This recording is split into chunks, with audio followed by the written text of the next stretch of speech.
They called the cops on the quiet black man next door, then regretted it the moment he spoke. The neighborhood on Willow Creek Lane looked like it had been copied from a postcard. Perfect lawns, wind chimes that tinkled in harmony, children laughing as they rode their bikes down smooth pavement. The air smelled like barbecues on Sundays and fresh paint on fences. People waved at each other from their porches. It was the kind of place where nothing ever seemed to go wrong, or so they liked to believe.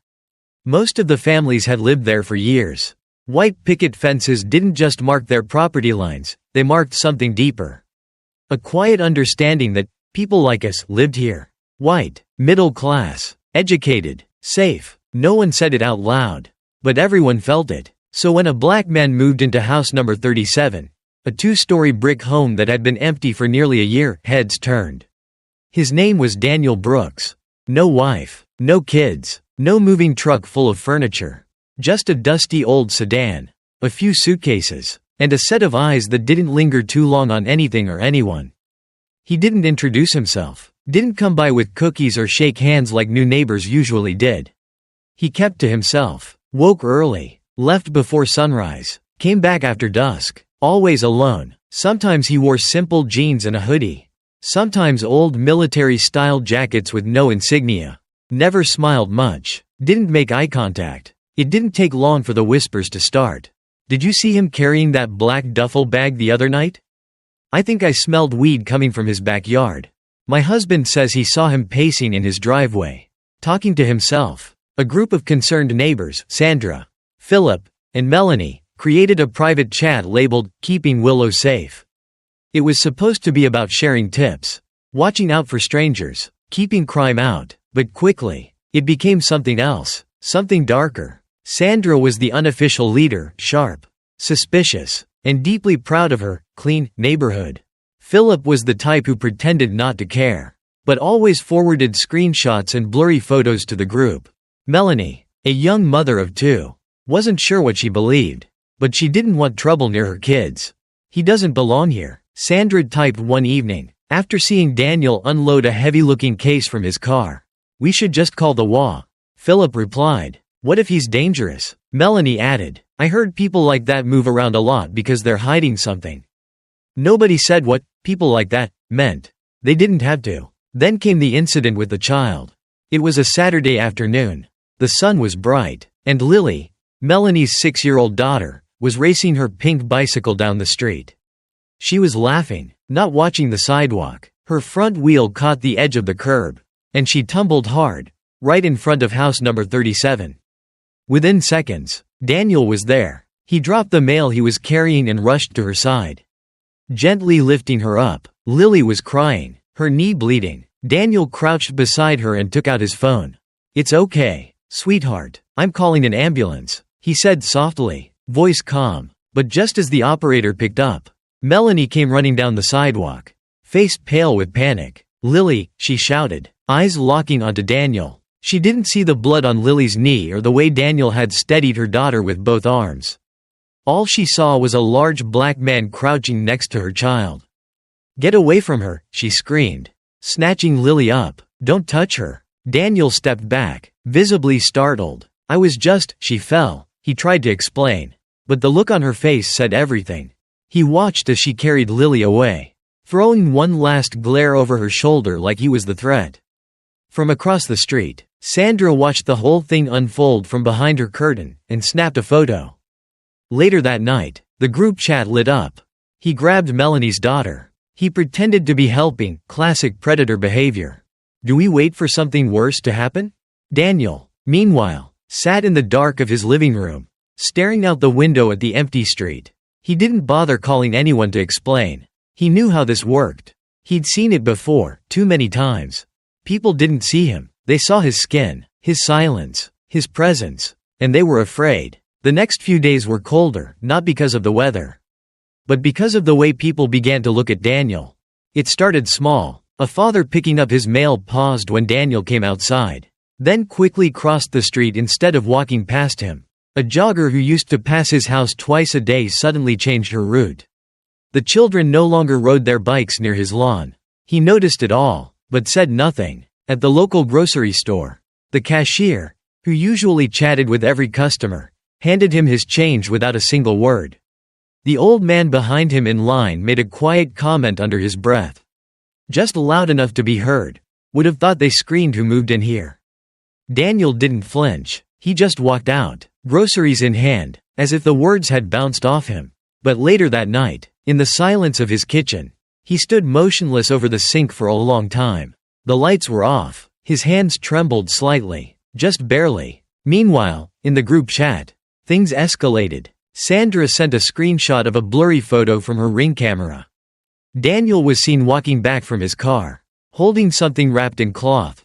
What is that? Looks like a weapon. I'm telling you, ex-con. He has that look. We should check if he's registered anywhere, you know. Offenders list. Philip, who had been quiet until now, responded with a message that struck a chord. Listen, what if we're wrong? There was a pause in the thread. Then Sandra replied. Then why doesn't he come to the block meetings? Why hasn't he introduced himself like normal people do? People like that hide things. That's how crime gets in, when we stop paying attention. Melanie sent a thumbs up emoji. Then, as if trying to justify herself, she added, Lily still has nightmares. She doesn't want to walk past his house. I can't take chances. By the following week, a few of the neighbors had organized a community patrol, just 3 people with vests and walkie-talkies, taking turns walking the block at night. They said it was to deter theft. But everyone knew who it was really about. Daniel saw them from his window, the way they lingered near his driveway, sometimes flashing their lights across his lawn. He said nothing. He never said anything. But the silence wasn't weakness. It was choice. One evening, as he walked toward his front door after work, he noticed something new. A paper flyer stuck to his mailbox. No WHO lives next to you. Under the headline, there was a stock photo of a handcuffed man, not even Daniel. Just some random mugshot. The text underneath warned residents to remain alert and to report suspicious activity near house number 37. He stood there, holding the flyer in one hand, keys in the other. For a moment, he looked like he was about to tear it down. But instead, he folded it carefully and placed it into his jacket pocket. Then he went inside. That night, it rained. Not a gentle spring rain, but a heavy, pounding storm, the kind that made windows rattle and streetlights flicker. Around midnight, a strange sound echoed through the street, a metallic thud. Then a sharp crack. Someone had thrown a rock. The front window of Daniel's house shattered. The stone landed in the middle of his living room floor. Attached to it was a note, written in shaky capital letters. You're not welcome here. Daniel stood over it, rain dripping in from the hole in the glass. The lights inside his house stayed off. From outside, no one would have known if he was even awake. But he was. He stood there in the dark, staring at the rock, breathing slowly. The next morning, no police report was filed. He cleaned up the glass himself.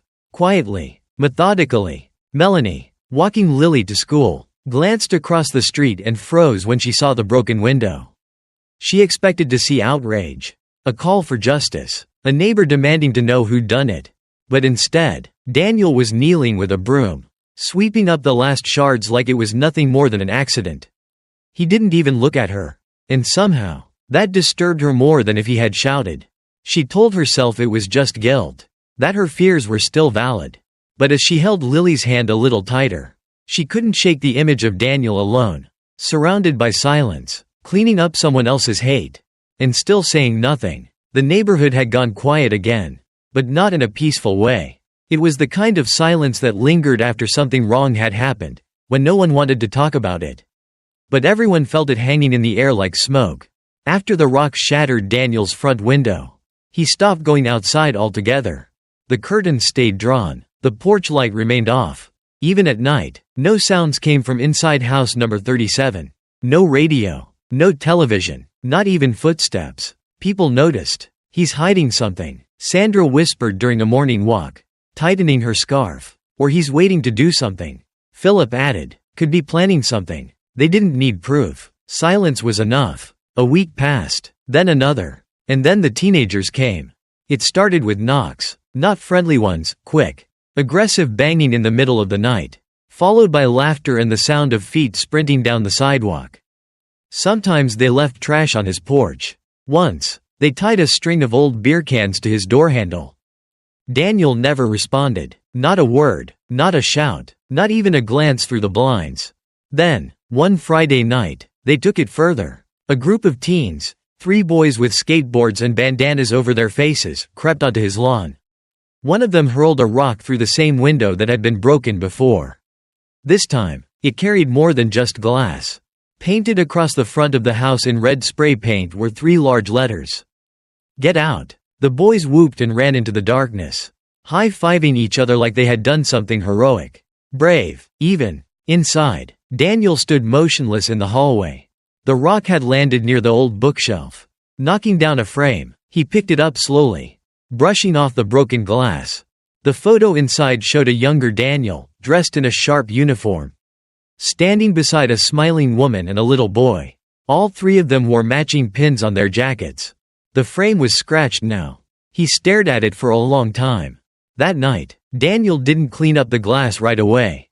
He sat in the dark for hours, still holding the picture, a bottle of unopened water by his feet. His shoulders shook quietly, and for the first time since he'd moved into Willow Creek Lane, he cried. Not loudly, just a few tears that slipped down his face as if they'd been waiting there for years.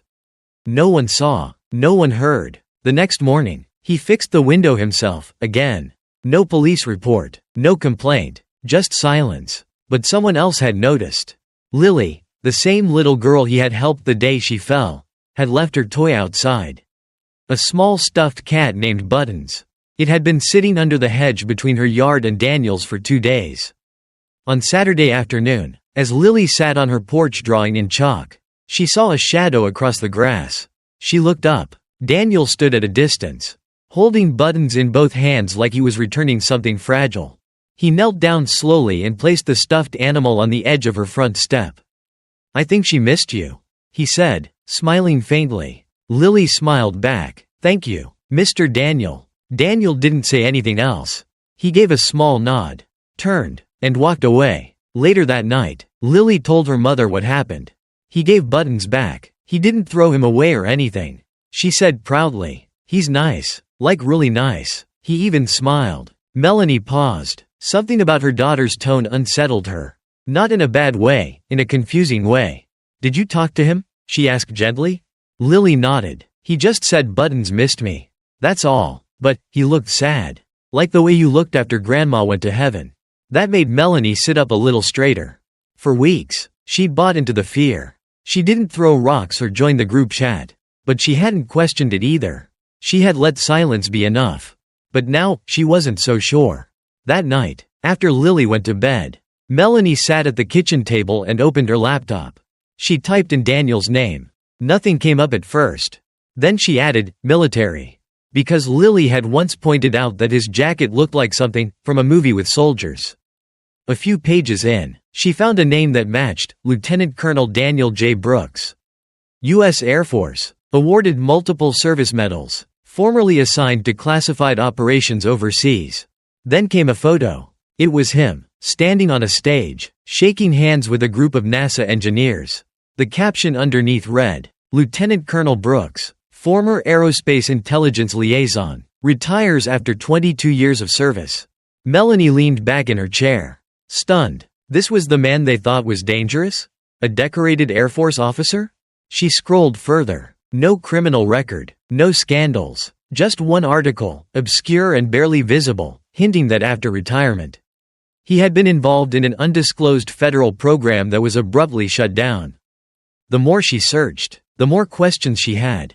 Then, her phone buzzed. An unknown number. She hesitated, but answered. There was silence for a moment. Then a voice, low, steady, but clearly trying to remain calm.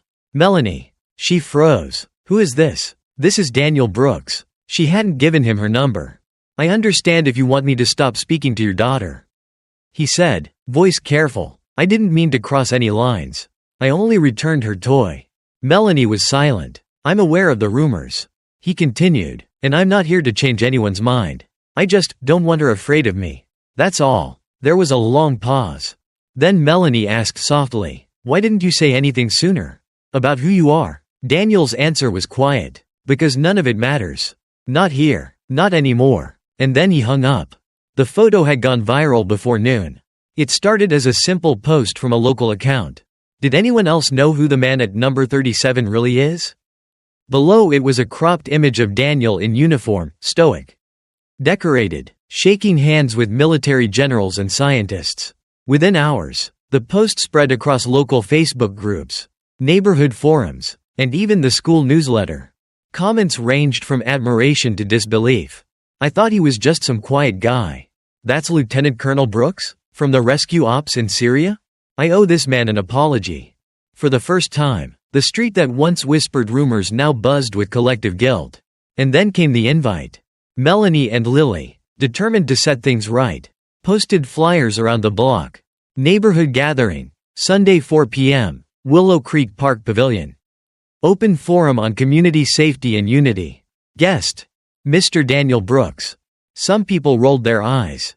Others cleared their schedules. Daniel, upon receiving the invitation tucked under his front door, stared at it for a long time.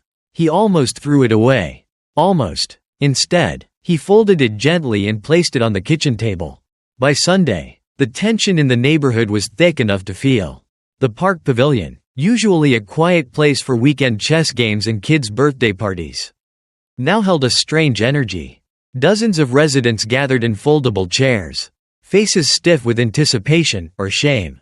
Daniel arrived last. He wore the same simple jacket and jeans he always did. No medals, no uniform, just himself. Some people stood as he approached, unsure why. Others looked away. Melanie stepped forward and greeted him warmly. "Thank you for coming," she said, voice calm but firm. Daniel nodded. "I wasn't sure I would." But Lily's courage made it hard to say no. He walked to the front, hands in his pockets, and looked over the crowd. "I know most of you don't know me," he began, "and until recently, you didn't care to." A few shifted in their seats. "My name is Daniel Brooks. I served 22 years in the United States Air Force. I worked in conflict zones most people only hear about on the news. I led humanitarian missions, search and rescue ops, and strategic extractions in war zones." He paused, letting the weight of that hang. "After I retired, I lost my wife and son in a car accident. Drunk driver. I won't bore you with the details, I've already lived them." Someone in the back gasped softly. "I moved here because it was quiet. Because I thought maybe, just maybe, I could rebuild a life without questions. Without pity. Without suspicion." He scanned the faces. "I thought I could just be a man in a house. Nothing more, nothing less." The silence that followed was heavy. No one knew what to say. Until someone stood. It was Philip, the man who had once texted, "I don't trust that guy." He cleared his throat, wringing his baseball cap in his hands. "Mr. Brooks, I didn't know. I just want to say." Daniel raised a hand gently. "Let me ask you something." "Sir," he said, voice steady. "If I hadn't served in the military, if I hadn't worn that uniform, or saved lives, or shaken hands with generals, would I still deserve to live here without fear?" Philip hesitated, mouth half open. His eyes dropped. Daniel turned to the crowd. "That's the question we all need to ask ourselves. Would you have given me the benefit of the doubt if I were just a black man who worked nights and kept to himself? No medals, no resume, no title, just me." A woman near the front wiped her eyes. "Sandra, I wanted peace. Instead, I got stares, accusations, rocks through my window. And no one, not one of you, knocked on my door to ask who I was." The crowd was dead silent. "I don't want your applause," Daniel said, "and I don't need your pity. I just want something simple. Something human." He stepped back. Respect. He turned to leave, but before he could, Lily stood up from her seat and ran forward, throwing her arms around his waist. "Thank you, Mr. Daniel," she whispered. He knelt beside her. "No, Lily, thank you." Melanie joined them, offering a small smile that held more than words. The rest of the crowd stayed seated, many frozen in place, their walls crumbling under the weight of truth. Somewhere in the back, a teenager pulled out his phone. He deleted a video he'd taken weeks ago of the window being smashed. Later that evening, that same teen left an anonymous message in Daniel's mailbox.